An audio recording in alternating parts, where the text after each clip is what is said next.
할렐루야. 우리 수요 크로스웨이 오신 분들을 환영하고 축복합니다. 우리 영상으로 각 초소에서 우리 하나님께 기도하고 하나님께 찬양하기 원합니다. 기도하시겠습니다. 하나님 감사합니다. 오늘도 주 앞에 나아갑니다. 우리가 찬양으로 또 말씀으로 사모하는 마음으로 주 앞에 여기 있습니다. 하나님, 우리가 어디에 있든지 함께하여 주시옵고 하나님의 그 깊은 곳을 통달할 수 있는 귀한 시간 되기를 간절히 원합니다. 우리가 약할 때 강함 되신 주님을 찬양합니다. 예수님의 이름으로 기도드립니다. 아멘. 우리 찬양 약할 때 강함 되시는 하나님께 올려드리겠습니다.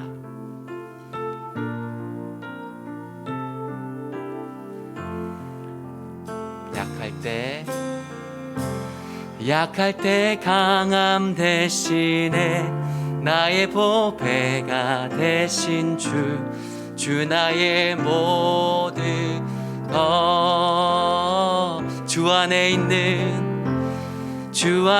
있는 보물을 나는 포기할 수 없네. 주 안에 모든, 다시 한번 찬양하기 원합니다. 약할 때 강함 대신에 나의 보배가 되신 주 나의 모든 것, 주 안에 있는 보물을 나는 포기할 수 없네. 주 나의 모든 것, 우리 고백합니다. 예수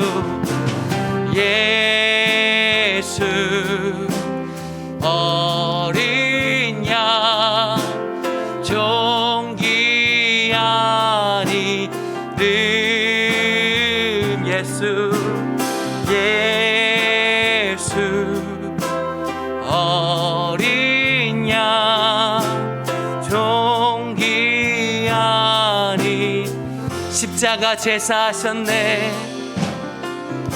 십자가 제사하셨네. 주님의 이름 찬양해.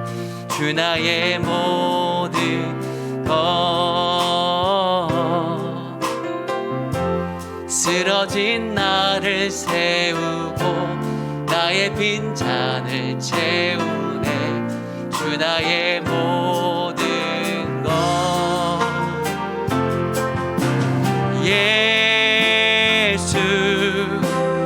어린 양 존귀한 이름,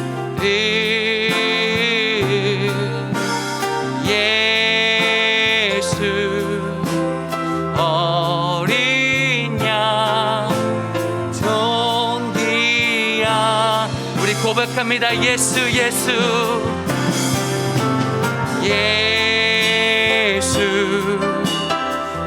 어린 양 존귀한 이름, 예수 어린 양 존귀한 이름. 아멘 아멘. 오늘 이 저녁에도 우리가 약할 때 강함 되시는 주 앞에 나아갑니다.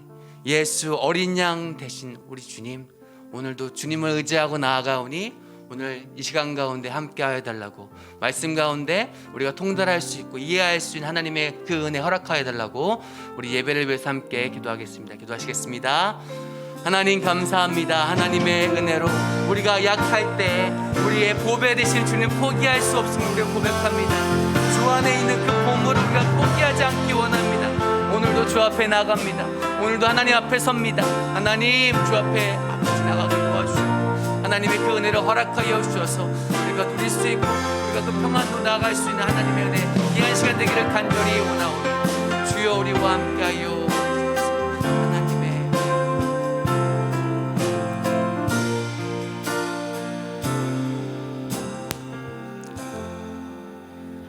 하나님 아버지 감사합니다. 참 상황과 여건이 좋지 않지만 이렇게 비대면으로나마 또 말씀을 함께 나눌 수 있도록 은혜 주신 것 감사합니다. 오늘도 이 힘든 그 고난 속에서 성령의 음성을 듣기를 원합니다. 이 당시에 성도들이 어떤 자세로 신앙생활을 했는가, 이것이 우리에게 거울이 되게 하시고 그 안에서 위로와 또 순교자의 정신을 갖는 오늘 이 시간 되길 원합니다. 예수님 이름으로 기도드렸습니다. 아멘. 우리 성도님들 안녕하시죠? 이제 코로나 2.5단계로 인해서 이제 같이 이렇게 수요일 날 만나지 못하게 되었습니다. 당분간 또 이렇게 진행이 될 것 같습니다. 근데 좀 아쉽습니다. 왜냐하면 그래도 몇 분이라도 계셔야지 제가 이렇게 말씀을 나눌 때 참 기쁘고 또 이렇게 힘이 나고 그런데, 물론 여기 교육자들도 계십니다. 근데 교육자들은 어떻게 보면 업적보죠. 그래서 좀 성도님들이 계시는 것이 더 저한테 위로가 되는데, 좀 제 자세가 좀 딱딱하더라도 이해해 주시고 우리 베드로전서 후서를 어떤 내용인지 함께 살펴봤으면 좋겠습니다. 먼저 성경을 한번 폈으면 좋겠습니다. 신약 성경 377페이지입니다. 베드로전서 이렇게 되어 있습니다.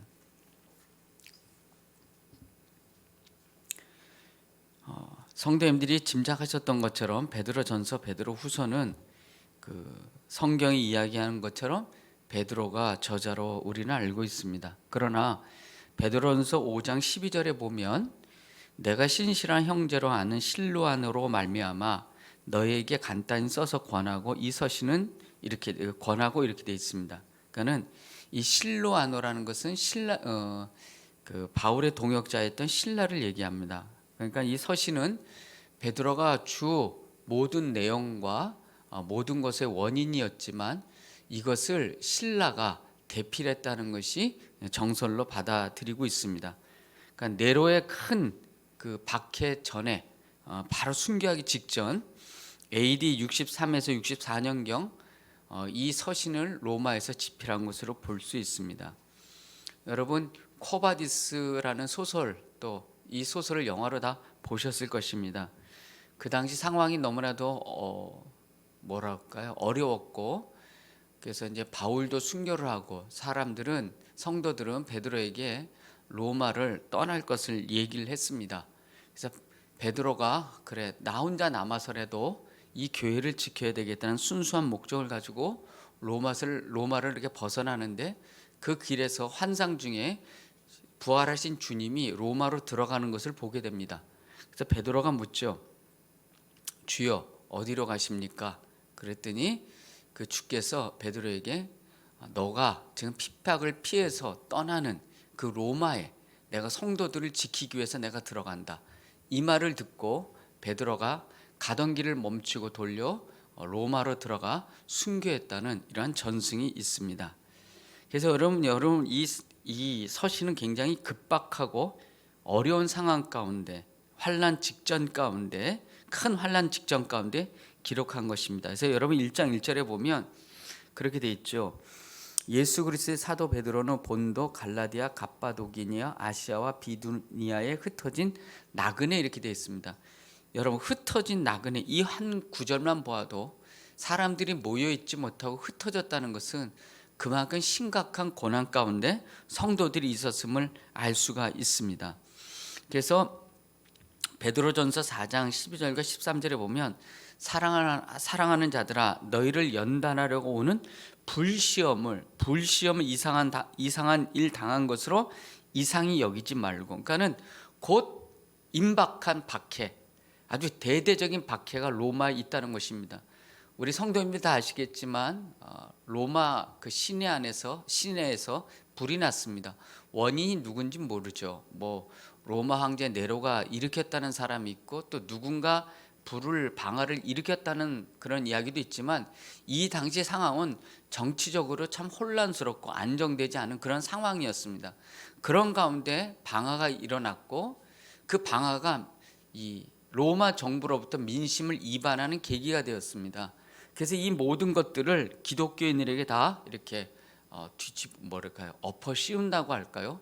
이런 상황 가운데 이제 교인들이 더 핍박을 받고, 이 불시험, 대대적인 박해가 이제 찾아온다. 이제 베드로는 그렇게 미리 경고하고 있는 것입니다.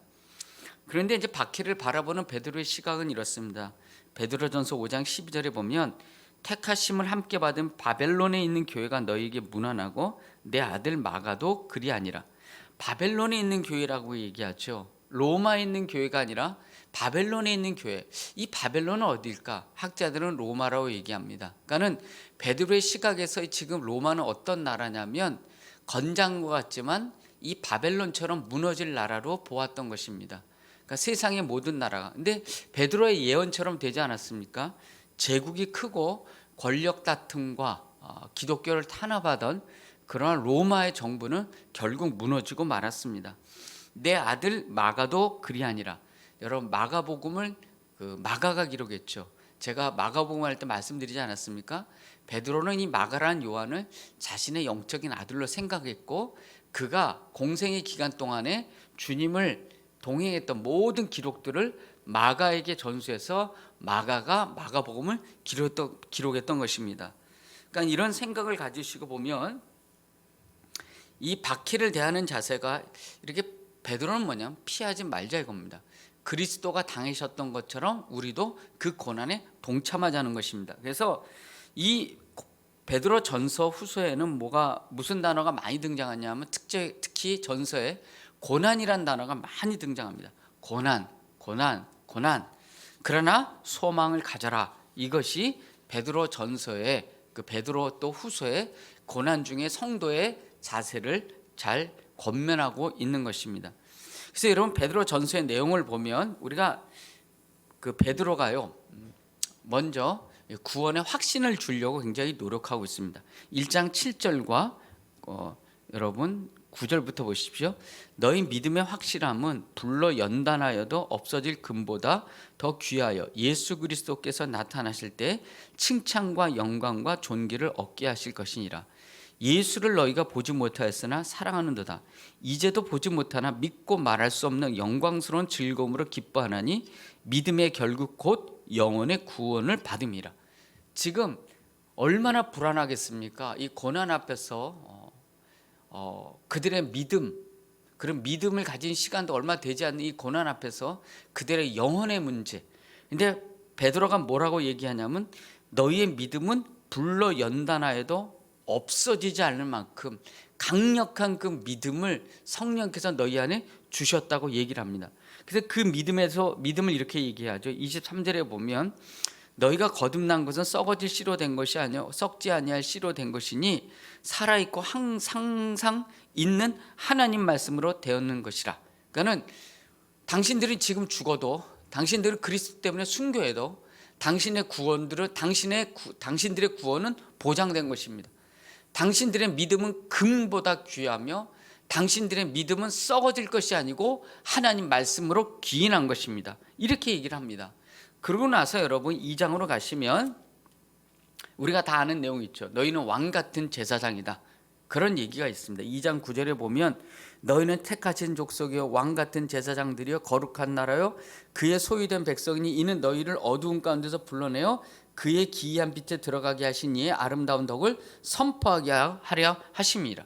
그러니까 왕 같은 제사장 등장하는 이유가 여러 이유가 있겠지만 그 전에 보면 그 예수님의 고난을 이야기하면서 예수님도 건축자의 이렇게 건물에 버린 돌이 되었지만 그 예수 그리스도가 교회의 기초가 되었던 것처럼 우리의 이런 순교, 이러한 우리의 고난이 교회를 더 든든히 하게 한다는, 너희는 왕 같은 제사장으로서 이 고난을 맞으라고 권고하고 있는 것입니다. 그러면서 이제 2장과 3장의 이제 내용들은 뭐냐면 육체의 정욕을 제어하십시오. 인간의 모든 제도에 항거하지 마시고 순종하십시오. 부부관계가 참 중요합니다. 3장에 보면 남편은 아내를 사랑하고 아내는 남편에게 복종하십시오. 이러한 논조들이 있는 이유는 뭐냐면 대환란 가운데서 신앙인의 모습은 흔들리거나 흐트러지는 모습이 아니라 일상생활에서 당당한 모습. 저 여러분이 고난이 임하면 어떻게 되죠? 이렇게 일상생활이 무너지잖아요. 이렇게 일상적으로 이게 참 성도님 있어서 얘기가 되는데 밥하다 남편 아침에 자녀들 밥 이렇게 챙겨주시는 것도 고난이 탁 오면 다 하기 싫고 무슨 복종하라고 순종하라고, 야 공부할 필요가 뭐가 있냐, 막 어지러워지잖아요. 근데 지금 베드로가 얘기하는 건 뭐냐면, 고난을 받는 사람들은 그 자세는 뭐냐면 일상의 삶이 무너지는 자세가 아니고 오히려 정상적인 삶, 나라에게 충성하고 부부관계에서도 순종하고 육체의 정욕을 제어하고, 이 세상 끝날 일인데 오늘 우리 성도님들 그럴 일 없죠. 오늘 술 한잔 먹지 이런 자세로 갖지 말고 정말 당당하게 정상적이고 일상적인 삶을 살라는 것이 베드로의 권면이었습니다. 그러면서 이제 베드로가 3장 15절에 보면 이런 말씀을 하죠. 저는 이 말씀을 굉장히 좋아합니다. 여러분도 좋아하시리라 생각합니다. 3장 15절에 한번 같이 볼까요? 우리 가정에 있는 분들 같이 읽겠습니다. 너희 마음에 그리스도를 주로 삼아 거룩하게 하고 너희 속에 있는 소망에 관한 이유를 묻는 자에게는 대답할 것을 항상 준비하되 온유와 두려움으로 하고. 이게 무슨 말이죠? 여러분, 로마 역사를 보면 로마 제국 안에서 많은 반란 사건도 있었고요, 쿠데타도 있었고요, 그 다음에 노예들의 반란, 여러분 스파크라투스인가, 제가 그 노예들이 반란도 일으키거든요. 그러니까 뭐냐면 어떤 압력이 왔을 때 그냥 이렇게 딱 힘을 해서 이렇게 대항을 했는데 이 기독교인들은 순순히 고난에 동참을 했거든요. 그러니까 이 베드로가 얘기하는 거예요. 왜 당신들은 왜 이렇게 저항하지 않고 왜 이렇게 당하기만 합니까? 당신들은 무슨 소망을 가졌기에, 무슨 이유를 가졌기에 이렇게 고난을 당하고 있습니까? 그러니까는 베드로가 얘기하는 게 뭐냐면, 소망에 관한 이유를 묻는 자들에게 대답할 것을 항상 준비하되. 무슨 대답일까요? 우린 여기서 죽어도 우리에게는 천국이 있고 우리에게는 구원의 확신이 있으며 우리는 그리스도와 같이 똑같은 대접을 받고 있습니다. 이렇게 소망에 관한 이유를 묻는 자들에게 나는 이 땅이 전부가 아닙니다. 하나님 나라의 소망이 있습니다. 하나님 말씀으로 나는 썩어질 씨로 구원받은 사람이 아니고 하나님 말씀으로 거듭난 사람입니다. 이렇게 물을 수 있는 자세를 가지고 살라는 것입니다. 여러분 그렇게 살고 계십니까? 왜 이렇게 힘들어? 다 힘든데 저도 그걸 못합니다. 이렇게 웃는 분들이 있잖아요. 이렇게 다 여유가 있고, 여유가 있고, 집이 막 힘들어도 여유가 있고 말이죠. 요즘 그럴 일은 없겠지만 쌀이 떨어져도 여유가 있고 말이죠. 고난이 와도 여유가 있고. 아니, 어머니 왜 이러신 건데? 어머니 힘들지 않으세요? 그렇게 소망에 관한 이유를 묻는 자들에게 우리는 그렇게 얘기하죠. 하나님 나와 함께 하시고 나는 구원의 확신이 있으며, 세상이 멸망한다고 할지라도 나의 영혼은 하나님이 구원해 주실 것을 믿어. 이런 자세로 사는 것이 성령께서 오늘 우리에게 주시는 말씀이 아닌가 싶습니다. 그러면서 이제 4장에 가면 이런 말씀을 하죠. 4장 11절에 보면 이제 베드로가 얘기를 합니다. 만일 누가, 그래서 이제 그런 얘기하죠. 만일 누가 말하면 하나님 말씀을 하는 것 같이 하고, 이렇게 이제 모든 자세가 이렇게 하나님 앞에서 신실할 것을 얘기하면서 이제 만물의 마지막 때가 가까웠으니 기도하고 정신을 차리고 서로 사랑하라. 그러니까 여러분, 교회가 힘들 때 우리가 같이 해야 될 건 뭐냐면 서로 사랑하는 겁니다. 제가 우리 김성진 목사님, 이거 이렇게 되면 교육자 이름을 다 얘기해야 되는데요. 사랑해야 되고 서로가 사랑해야 됩니다. 그러니까 힘들 때일수록 교회는 함께 사랑하고 함께 울고 함께 이렇게 이겨나가야 되는 겁니다. 그러니까 함께 죽는 거예요.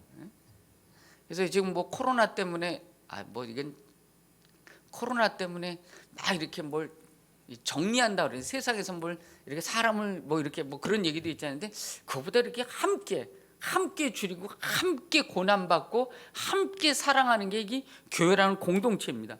그래서 5장에 보면 장로들에게 얘기를 해요. 장로들아, 목양을 잘해야 된다. 이 장로는 목회자일 수도 있고 장로일 수도 있습니다. 장로들아, 약무리의 본이 되라. 이게 뭐냐면 저는 이렇게 생각해요. 고난이 임할 때 혼자 피할 생각하지 말라는 거죠. 함께 고난받고 정말 교회의 리더로서 함께 기도하고 함께 슬퍼하고 함께 사랑하고 함께 고뇌하는 그런 장로들로 서라는 것이 베드로의 권면이었던 것입니다. 그러니까는 베드로전서의 전체적인 권면은 고난 가운데 담대하라. 당신들은 믿음 가운데 있으면 내세의 소망이 있습니다. 그리고 주님이 재림하실 것입니다. 잘 참으셔야 됩니다. 힘내십시오. 용기를 가지십시오. 저도 당신들과 함께 고난에 동참하기를 원하고 장로들도 함께 고난에 동참하기를 원하고 우리가 심지어 우리의 생명이 다한다고 할지라도 우리의 영혼은 하나님 나라에 있습니다. 당신들은 왕같은 제사장입니다. 택하신 족속이요. 그래서 이 베드로가 이 그 고난 가운데 있는 성도들에게 막 이렇게 소망을 불어넣는 것이 바로 베드로 전서입니다. 그럼 베드로 후서는 뭘까요? 여러분, 교회가 힘든 것이 외적인 핍박도 있지만 이 초대교회에서 가장 늘 문제가 되는 게 뭐냐면 이단입니다. 이단. 그러니까 교회는 참 지키기 힘듭니다. 뭐 세상의 모든 조직도 그렇겠지만 세상의 모든 시험과 고난이 밖에서만 오나요? 안에서도 있어요. 안에서도요. 그러니까 얼마나 힘들겠어요. 그러니까 베드로가 정말 굉장히 힘들었을 것 같아요. 그러면서 이제 베드로 후서로 가시면 1장 13절과 14절에 가면 베드로가 자신의 죽음, 순교를 암시합니다. 여러분, 바울도 디모데 후서에 보면 내가 뭐 전제와 같이 떠날 때가 가까웠다 이런 얘기를 하지 않습니까? 여러분 1장 13절 한번 보세요. 14절 베드로 후서입니다. 내가 이 장막 있을 동안에 너희를 일깨워 생각나게 함이 옳은 줄로 여기노니 이는 우리 주 예수 그리스도께서 네게 지시한 것 같이 나도 나의 장막을 벗어날 것이 임박한 줄을 알미라. 이제 베드로 후서를 쓸 때는 본인이 곧 순교할 것을 알았던 것입니다. 그러면서 교회에 대한 사랑이 있었죠. 그러면서 이제 여러분 1장 20절 보십시오. 이렇게 얘기합니다. 먼저 알 것은 성경의 모든 예언은 사사로이 풀 것이 아니니 예언은 언제든지 사람의 뜻으로 낸 것이 아니요 오직 성령의 감동하심을 받은 사람들이 하나님께 받아 말한 것입니다. 그러니까 이게 이런 얘기를 하는 게 뭐냐면 이단들이 성경을 사사로이 푼다고요. 개인적인 어떤 생각, 개인적인 어떤 이유, 목적. 근데 그 본질에는 뭐가 있냐면 탐심이 있습니다. 그래서 2장에 보면 이렇게 되어 있습니다. 2장 3절에 보면 그들이 탄심으로 지어낸 말을 가지고 너희로 이득을 삼으니 그들의 심판은 옛적부터 지체하지 아니하며 그들의 멸망은 잠들지 아니하니라. 여기서 이득이라고 되어 있지만 쉬운 성경에 보면 뭐라고 되어 있냐면 돈이라고 되어 있습니다. 돈. 그들이 탄심으로 지어낸 말을 가지고 너희로 돈을 삼으니 이렇게 되어 있습니다. 그러니까 이단들의 특징이 뭔지 아시겠죠? 그 본질에 들어가면 돈입니다. 그래서 여러분 이단들이 돈이 엄청 많아요. 엄청 많습니다. 그러니까는 그럴 수밖에 없죠. 우리 안에 구원이 있다고 생각하니까, 우리 안에 구원이 있고 우리 안에 충성을 하고 우리 안에 모든 걸 해야 된다고 생각하니까 그 사람들이 뭐 거기 안에 들어가려고 얼마나 희생과 돈 거래가 있겠습니까? 예전에 그런 공동체가 있잖아요. 신앙인이 이렇게 함께 살자고 이렇게 뭐 자급자족하는 공동체도 있었고, 근데 다 그런 공동체 안에 보면 다 돈입니다. 뭐 예전에 통일교도 그랬고요. 지금의 신천지도 보면 돈이 얼마나 많습니까? 다 자기의 탐심이거든요. 그러니까 성경을 자기 마음대로, 자기 그냥 원하는 대로 이렇게 막 해석하고 그 본질은 다 잘못된 충성을 요구하는 거, 그런 사람들입니다. 그러니까 여러분, 우리가 하나님 앞에 헌금도 해야 되고 모든 것들을 해야 되지만 그 본질은 감사이고 한 개인의 탐욕을 위해서 한다는 거, 여러분 그것이 이단을 구분하는 목적이 아닌가 여러분 잘 생각하셔야 됩니다. 그래서 안으로 들어가 보면 결국은 자기 왕국이고 거긴 다 돈이 있는 것입니다. 그러고 나서 이제 거짓 선교사들의 실태를 쭉 이야기하고 그들은 분명히 하나님이 심판을 하신다는 것을 이야기합니다. 그러면서 이제 문제는 뭐냐면 거기에 이제 재림을 부인하는 자들이 있죠. 응? 여러분 3장 여러분 한번 보세요.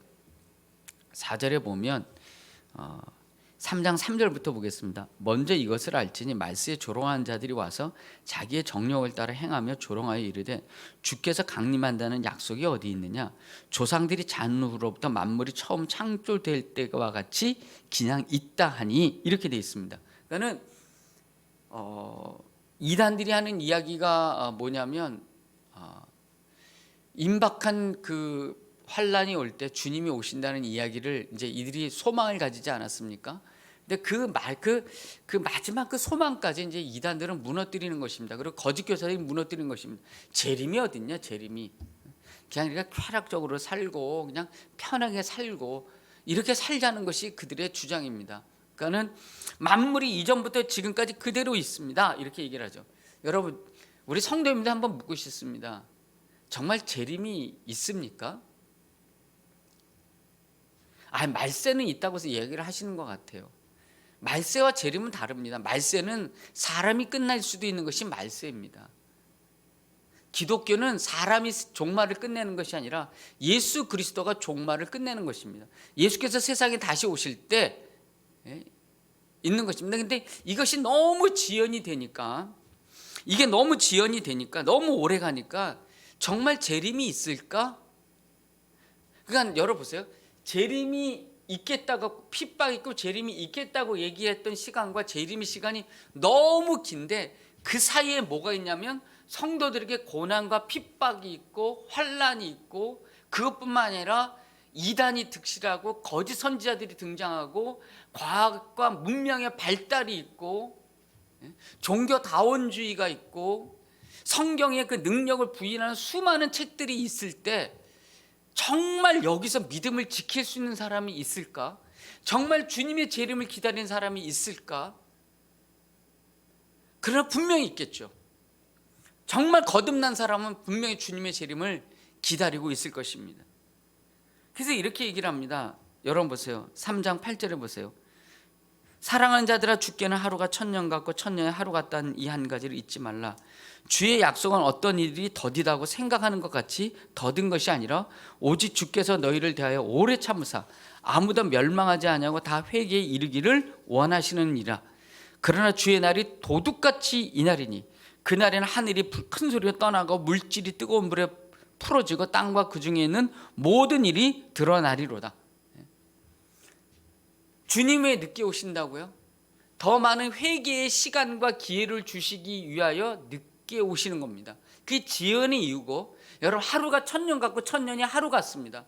주님은 오늘이라도 재림하실 수 있는, 그러니까 주님의 재림은 시간에 묶여 있는 것이 아니라 그분의 뜻 안에 있는 것입니다. 언제든지 발생할 수 있고 도적같이 임할 수 있는 것이 주님의 재림입니다.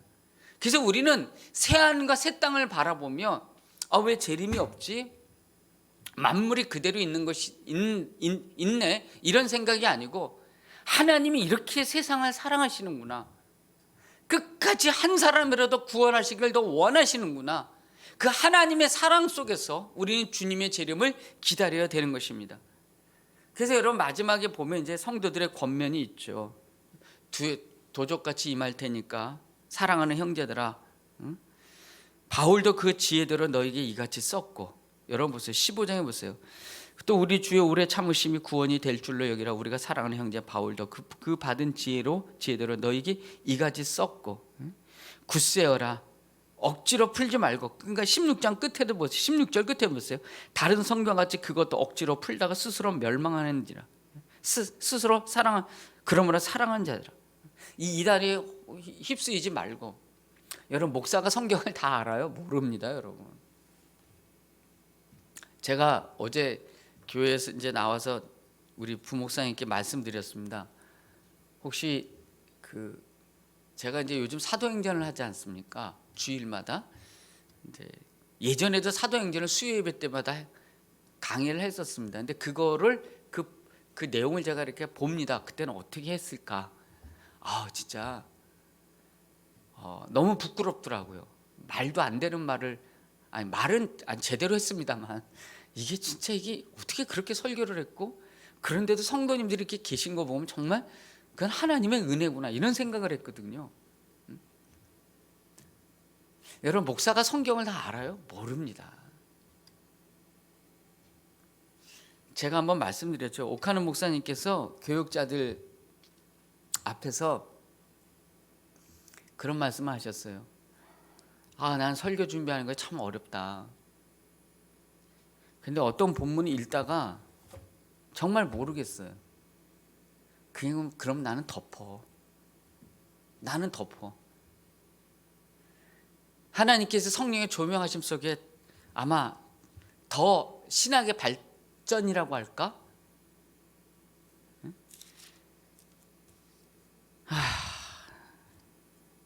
나는 그래서 여러분 한번 보세요. 베드로가 하는 말, 베드로 전후서를 보면요, 이해할 수 없는 말들을 참 성령을 통해서 하신 말씀이 많아요. 여러분 한번 볼까요? 2장 한번 보세요.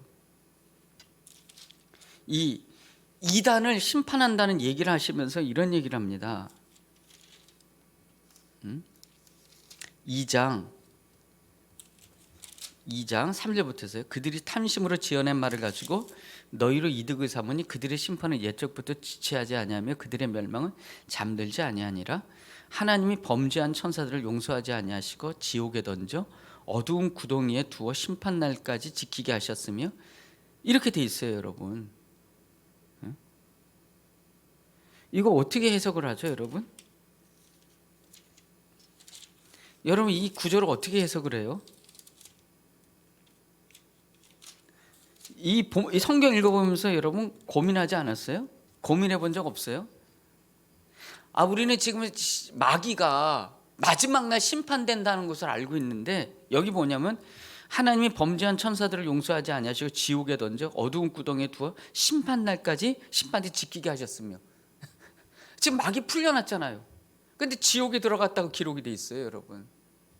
근데 여기 이제 보편적인 건강 해석은 그겁니다. 확실한 건 모르지만 창세기에 있는 그 천사들 중에, 그 타락한 천사들 중에 일부가 지금 아주 여기 있는 것처럼 그 지옥에 던져서 어두운 구덩이에 지금 갇혀 있고, 나머지 천사들이 지금 지상에서, 그 못된 천사들이죠, 활동한다는 것이 보편적인 해석입니다. 그 다음에 또 이 베드로 전서도 가보세요. 3장 한번 보세요.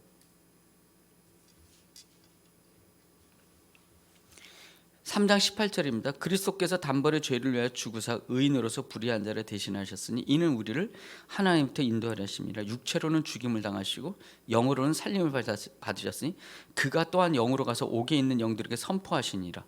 여러분, 예수님이 영으로 가서 지옥에 있는 영들에게 선포하셨대요. 이 말씀 어떻게 해석하죠?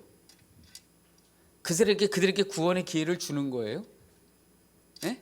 여러분, 이런 성경 보실 때 그냥 넘어가세요? 예? 여기에도 많은 해석이 있어요. 그 뒤에 보면 그들은 20절에 보세요. 전에 노아 방주를 준비할 동안 하나님 오래 참으시고 기다리시다 복종하지 아니하던 자들이라. 그러니까는 이 보편적인 해석은 예수께서 죽으시고 그 3일 동안 어디가 있는지 모르잖아요. 그때 이제 보편적인 해석입니다. 그 이전에 지옥에 들어가 있는 그들에게 그분이 하나님의 아들이신 것을 그냥 이야기하셨다는 것으로 얘기를 합니다. 그러니까 그들에게 뭐 복음을 전했다는 것이 아니고요. 여러분 4장 6절로 보세요. 4장 5절에 그들이 산자와 죽은 자를 심판하시고 예비하신 이에게 사실대로 구하라. 이들을 위해 죽은 자들에게도 복음이 전파되었으니 이는 육체로는 사람의 심판을 받으리나 영으로는 하나님을 따라 살게 하려 함이라. 여러분, 어떻게 죽은 자들에게 복음이 전파돼요? 이거 어떻게 해석하세요? 근데 여기에 또 보편적인 해석이 있어요. 죽은 자들에게 복음이 전파된다는 것은 예수 믿다가 죽은 자들 있잖아요. 그 사람들은 죽었지만 그들의 영은 살려 있고 마지막 때 부활한다는 것을, 이것을 해석을 합니다. 그러니까 저를 보세요. 계시라는 것이 하나님의 계시지만 점진적인데, 아마 지금 우리 50년 전보다도 지금 더 성령에서 더 풍부하게 성령의 조명하심 속에 우리가 성경을 알고 있는 거거든요. 그러니까 예전에 믿었던 분이 잘못됐다 이렇게 말할 수는 없는 거예요. 예전에 믿었던 분들이 뭐 전천년설, 후천년설이고 그 다음에 무천년설이거든요. 그러니까 전천년설 믿었던 사람들이 구원이 없다 뭐 이렇게 말할 수는 없고, 그쪽에도 주장의 일리가 있고 이쪽에도 주장의 일리가 있지만 공통 분모가 있어요. 그게 뭐냐면 예수를 믿는 것이거든요. 근데 그 예수를 믿는 것 안에서 교회 안에서 합의된 해석들이 있다고요. 그 해석들이 벗어난 해석들은 우리가 다 알 수가 있거든요. 웬만한 거. 그래서 우리는 늘 말씀 앞에서 사사로이 풀지 말고 내 탐욕과 욕심대로 풀지 말고 겸손함으로 성경을 바라보는 것이 베드로 후서를 바라볼 때 우리의 성경을 바라보는 우리의 자세인 것입니다. 그래서 여러분, 베드로 전서 뭐예요? 고난 중에 소망을 갖고, 베드로 후서는 뭐예요? 이단이 많은 상황 가운데 장로도 세웠고 목사도 세웠고 교사들도 세웠거든요. 그분들의 가르침을 통하여 건전한 성경의 지식을 교회라는 공동체 안에서 얻는 것, 그것이 가장 안전한 길인 것입니다. 그 외의 모든 것들은 그분들의 사욕과 그분들의 욕심을 통하여 이상한 해석으로 사람을 묶어두는 그러한 기간인 것을 알아. 여러분, 주님 오실 때까지 이 코로나도 여러분 없어질 거야. 여러분 백신 찾지 마시고요. 뭐 찾아야 되겠지만 그래도 하나님의 은혜를 찾고 하나님 그것도 빨리 허락해 주시길 원합니다. 그런 소망을 가지고 내년을 바라보길 원하고요. 성경도 사사리에 풀지 말고 교회 안에서 공동체 안에서 가르침을 받으며 이 말세의 때를 믿음으로 살아나가는 저와 여러분 되기를 성령께서 원하시는 것입니다. 이런 생각을 가지고 이 시간 우리 잠깐 기도로 나가길 원합니다. 사랑하는 성도 여러분, 신앙을 지키기 어려운 이 현실 가운데 우리가 가 있습니다. 외적인 교회의 핍박도 있죠. 또 내적인 것도 있습니다. 그 안에 소망을 갖기를 원합니다. 베드로는 로마를 바벨론이라고 지칭했습니다. 바벨론 영원할 것 같았지만 그 나라는 망하고 말았습니다. 세상의 악한 영들은 다 무너질 것이고 다 사라질 것입니다. 하나님 그때까지 소망을 갖기를 원하고 코로나도 하나님께서 사라지게 해주실 것을 믿습니다. 또 하나는 성경을 겸손한 마음으로 교회라는 건강 공동체 안에서 교육받는 그러한 믿음의 자세를 우리 가운데 허락하여 주시옵소서. 이런 생각을 가지고 우리가 함께 말씀 기도의 자리로 나가길 원합니다. 기도하시겠습니다. 하나님 아버지 오늘도 말씀 주시고 감사드립니다. 아버지 겸손하게 도와주시옵소서. 말씀 앞에서 그 안에서 테두리 안에서 사살에 불거나 탐욕과 욕심이 없도록 주여 도와주시옵소서. 잘 감당할 수 있도록 주여 도와주시옵소서. 아버지 더 성령의 조명하심 속에 우리 가운데 있는 우리 모두 되게 도와주시옵소서. 고난 가운데서 우리 되게 도와주시옵소서. 우리 한 가지만 더 기도하고 마치려고 합니다. 지금 누구보다도 힘든 우리의 성도들, 우리의 권속들은 고3 수험생들이 아닌가 싶습니다. 지금 수능이 끝났고 논술도 보고 여러 가지 바쁘게 지낼 터인데 하나님 우리의 고3 수험생들 주여 붙잡아 주시고 하나님 그들과 함께하여 주시옵소서. 특별히 고난 가운데 있는 우리 최호준 지사의 남편 되시는 분 오늘 아침에 나오면서 이제 소식을 들었습니다. 뭐 같이 공의를 못했습니다만 아직 항암 치료를 했는데 나쁜 것이 완전히 제거가 되지 않아서 오늘부터 5차례 또 항암 치료를 합니다. 우리 남편 되시는 분 잘 감당할 수 있도록 또 좋은 결과 있을 수 있도록 주여 도와주시옵시고 또 우리 권경자 권사님 수술 받는 그 시간까지 고통 없도록 아버지 돌이 움직이지 않도록 여러분 기도해 주시길 원하고 또 홍윤주 우리 지금 고관절 수술하시고 회복 중에 있습니다. 하나님께서 이 딸을 기억하시고 부작용 없도록 주여 은혜 허락하여 주시옵소서. 특별히 이 세 분을 위해서 이 시간 한 목소리로 하나님께 나가길 원합니다. 기도하시겠습니다. 하나님 아버지 우리 최호준 사의 기억하여 주시고 남편 정정수 씨 주여 기억하여 주시옵소서. 아버지 결과가 좋지 않아서 낙심 가운데 있습니다. 그러나 아버지 그 낙심이 낙심으로 끝나지 않도록 도와주시고 소망을 가질 수 있도록 주여 도와주시옵시고 하나님 우리 홍윤주 하나님 붙잡아 주시옵시고 홍일영 집사의 언니 되십니다. 하나님 그것 가운데 아버지 부작용이 없도록 도와주시고 빠른 회복을 허락하여 주시길 원합니다. 하나님 아버지 우리 고3 수험생들을 기억하여 주옵시고 아버지 그들의 앞길 가운데 성령께서 함께해 주시옵시고 우리 권경자 권사님 하나님 아버지요 그 수술 받는 1월 말까지 큰 고통 없도록 주여 도와주시옵소서. 하나님 우리 성도들도 지금 다 흩어져 있으며 고난 가운데 있습니다. 코로나로 흩어져 있고 모일 수 없지만 그래서 코로나 정말 그 우울함 속에 모두가 갇혀 있습니다.